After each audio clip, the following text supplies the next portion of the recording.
ನಗುವಿನ ಚಿಗುರಿಗೆ ಒಲವ ಹನಿಯಾಗಿ, ನೋವು ನಲಿವಿಗೆ ಸದಾ ಜೊತೆಯಾಗಿ, ತನ್ನವರಿಗಾಗಿ ನಾವೆಂದುಕೊಂಡ ಮನಗಳ ಸುಂದರ ಬೀಡು ಇದು ನಮ್ಮ ಟೀಮ್ ಜೇನುಗೂಡು.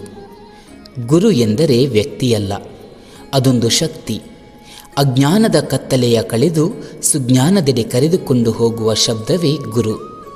ಸ್ವಾಮಿ ವಿವೇಕಾನಂದರ ಈ ನುಡಿಯಂತೆ ತಾನು ಗಳಿಸಿದ ಜ್ಞಾನದಿಂದ ಅನೇಕ ವಿದ್ಯಾರ್ಥಿಗಳ ಅಜ್ಞಾನವೆಂಬ ಕತ್ತಲೆಗೆ ಬೆಳಕು ತೋರಿದ ಶಿಕ್ಷಕಿ ಇವರು. ಸದಾ ಹಸನ್ಮುಖಿಯಾಗಿ ಸ್ನೇಹ ಸರಳತೆಯಿಂದ ಎಲ್ಲರ ಮನದೊಳಗೆ ಬಹುಬೇಗನೆ ಮನೆ ಮಾಡುವ ಇವರು ನಮ್ಮ ಇಂದಿನ ಜೇನಹನಿ ಪರಿಚಯ ಸರಣಿ ಸಂಚಿಕೆಯಲ್ಲಿ ಮಿನುಗುವ ನಕ್ಷತ್ರ. ಹೆಸರು ಸುಮಂಗಲ ದಿನೇಶ್ ಶೆಟ್ಟಿ ಕುಂಪಲ. ಹುಟ್ಟಿದ್ದು ಅಂಬಿಕಾ ರೋಡಿನ ಪಿಲಾರಿನಲ್ಲಿ. ಶ್ರೀಕೃಷ್ಣ ಶೆಟ್ಟಿ ಮತ್ತು ಉಮಾವತಿ ದಂಪತಿಗಳ 3 ಮಕ್ಕಳಲ್ಲಿ ಕೊನೆಯವರಾದ ಇವರು ತಾರೀಖು 13/7/1979 ಜಗದ ಬೆಳಕನ್ನು ಕಾಣುತ್ತಾರೆ. ಅಪ್ಪ ಅಮ್ಮ ಅಕ್ಕ ಅಣ್ಣನ ಪ್ರೀತಿಯೊಲವಿನಲ್ಲಿ ನೋವು ನಲಿವುಗಳ ಜೊತೆ ಬೆಳೆದ ಇವರು ತಮ್ಮ ಪ್ರಾಥಮಿಕ ಶಿಕ್ಷಣವನ್ನು ಪಿಲಾರಿನ ಶಾಲೆಯಲ್ಲಿ ಪಡೆದು ಪ್ರೌಢ ಶಿಕ್ಷಣಕ್ಕಾಗಿ ತೊಕ್ಕೋಟಿನ ಸಂತ ಸೆಬೆಸ್ಟಿಯನ್ ಹೈಸ್ಕೂಲನ್ನು ಸೇರಿಕೊಳ್ಳುತ್ತಾರೆ. ತನ್ನ ಪರಿಶ್ರಮದಿಂದ ಕಲಿಕೆಯಲ್ಲಿ ಮುಂದಿದ್ದು ಅದು ಮಾತ್ರವಲ್ಲದೆ ಪಠ್ಯೇತರ ಚಟುವಟಿಕೆಗಳಲ್ಲೂ ಸೈ ಎನಿಸಿಕೊಳ್ಳುತ್ತಾರೆ.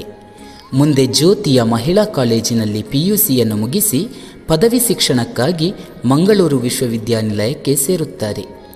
ಕಲಿಕೆಯ ಹಂತದಲ್ಲಿ ಇರುವಾಗಲೇ ಹಿರಿಯರು ನಿಶ್ಚಯಿಸಿದ ಹುಡುಗನ ಜೊತೆ ಬಾಳ ಸಂಗಾತಿಯಾಗಿ ಸಪ್ತಪದಿ ತುಳಿದು ತನ್ನ ಒಳ್ಳೆಯ ಮನಸ್ಸಿಗೆ ಹೃದಯವಂತರನ್ನೇ ಕೈ ಹಿಡಿದ ಇವರ ಜ್ಞಾನದಾಹಕ್ಕೆ ಪತಿ ದಿನೇಶ್ ರವರು ಪ್ರೋತ್ಸಾಹದ ನೆರಳಾಗುತ್ತಾರೆ. ಸಂಸಾರದ ಪಯಣದ ಜೊತೆ ಹಿಂದಿ ವಿಷಯದಲ್ಲಿ B.Ed ತರಬೇತಿಯನ್ನು ಲಾಲ್ಬಾಗ್ ಹಿಂದಿ ಪ್ರಚಾರ ಸಭಾದಲ್ಲಿ ಪಡೆದು ಮುಂದೆ ಅದೇ ವಿಷಯದಲ್ಲಿ MAಯನ್ನು KSOUನಲ್ಲಿ ಪೂರ್ತಿಗೊಳಿಸುತ್ತಾರೆ.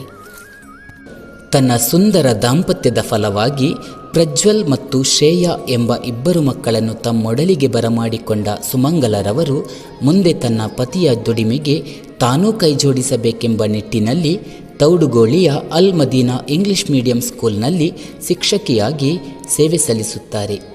ಮುಂದೆ ಉಳ್ಳಾಲದ BM ಇಂಗ್ಲಿಷ್ ಮೀಡಿಯಂ ಸ್ಕೂಲ್ನಲ್ಲಿ 7 ವರ್ಷಗಳ ಕಾಲ ಸೇವೆಗೈದು ವಿದ್ಯಾರ್ಥಿಗಳಿಗೆ ತಮ್ಮ ಜ್ಞಾನವನ್ನರಹುತ್ತಾರೆ.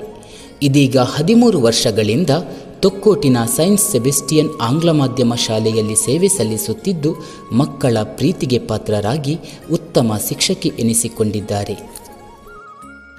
ಓದು ಬರಹಗಳಲ್ಲಿ ಆಸಕ್ತಿ ಹೊಂದಿದ್ದ ಇವರು ಹವ್ಯಾಸಕ್ಕಾಗಿ ಗೀಚುತ್ತಿದ್ದ ಕೆಲವು ಬರಹಗಳು ಒಂದಷ್ಟು ಮನಸ್ಸುಗಳನ್ನು ಮುಟ್ಟಲು ಕಾರಣವಾಗಿದ್ದು ಕೊರೋನಾ ಸಂದರ್ಭ.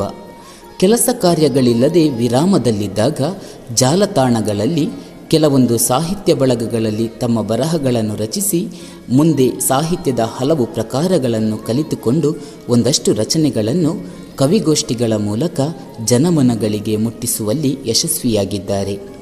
ಬಹುಭಾಷೆಗಳಲ್ಲೂ ಬರೆಯುವ ಚಾತುರ್ಯ ಹೊಂದಿರುವ ಇವರು ತಮ್ಮ ಮಾತೃಭಾಷೆ ತುಳುವಿನ ಲಿಪಿಯನ್ನು ಕಲಿತು ತುಳು ಲಿಪಿಯಲ್ಲಿಯೂ ಬರಹಗಳನ್ನು ರಚಿಸಿ ಆ ಬರಹಗಳು ಟೈಮ್ಸ್ ಆಫ್ ಕುಡ್ಲಾ ಪತ್ರಿಕೆಯಲ್ಲಿ ಪ್ರಕಟಗೊಂಡಿರುತ್ತವೆ. ಅಲ್ಲದೆ ದೇವರು ಆಲ್ಬಮ್ ಸಾಂಗ್ಗೆ ತಾವೇ ಸಾಹಿತ್ಯ ರಚಿಸಿದ್ದು ಇದೆಲ್ಲ ತಾಯಿ ಶಾರದೆಯ ಕೃಪಕಟಾಕ್ಷವೇ ಎನ್ನುತ್ತಾರೆ ಸುಮಂಗಲ. ಇಷ್ಟೇ ಅಲ್ಲದೆ ಕುಣಿತ ಭಜನೆ, ನೃತ್ಯ ರೂಪಕ, ನಾಟಕ ಇತ್ಯಾದಿಗಳಲ್ಲಿ ತೊಡಗಿಸಿಕೊಂಡಿರುವ ಇವರು ಇದೀಗ ಸಂಗೀತ ತರಬೇತಿಯನ್ನು ಪಡೆದುಕೊಳ್ಳುತ್ತಿದ್ದಾರೆ.